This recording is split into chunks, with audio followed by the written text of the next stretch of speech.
ដំណឹងចាញ់ថ្មីតាក់ទងពីកងទ័ពអាកាសសហរដ្ឋអាមេរិកបញ្ជូនយន្តហោះ B1 ដែលជាយន្តហោះទម្លាក់គ្រាប់បែកធុនធ្ងន់របស់សហរដ្ឋអាមេរិកចាប់ផ្ដើមចេញប្រតិបត្តិការវាយប្រហារទៅលើប្រទេសអ៊ៃរ៉ាន់ក្នុងពេលឆាប់ៗណាមួយខាងមុខនេះព័ត៌មានបែកធ្លាយបានឲ្យដឹងថាយន្តហោះ B1 ដែលជាយន្តហោះប្រតិកម្មទំនើបបំផុតទម្លាក់គ្រាប់បែកធុនធ្ងន់ដែលមានទម្ងន់រាប់តោនហើយអាចទម្លាក់គ្រាប់ដែលខួងចូលក្នុងភ្នំបានជ្រៅជាងគេត្រូវបានដាក់ប្រើប្រាស់ឲ្យនាំនៅគ្រាប់បែកធុនម៉ែនិងធុនឪទៅកាន់គោលដៅប្រយុទ្ធ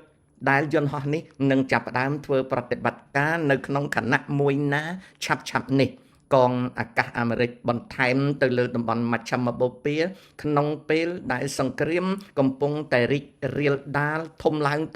ងនៅតំបន់មជ្ឈិមបូព៌ាយើងអាចនឹងតាមដានបានដឹងខ្លះៗតែប៉ុណ្ណោះអំពីវិសាលភាពនៃសង្គ្រាមនេះពីព្រោះព័ត៌មានទូទៅត្រូវបានគេបំបិទមិនឲ្យដឹងទាំងអស់ទេ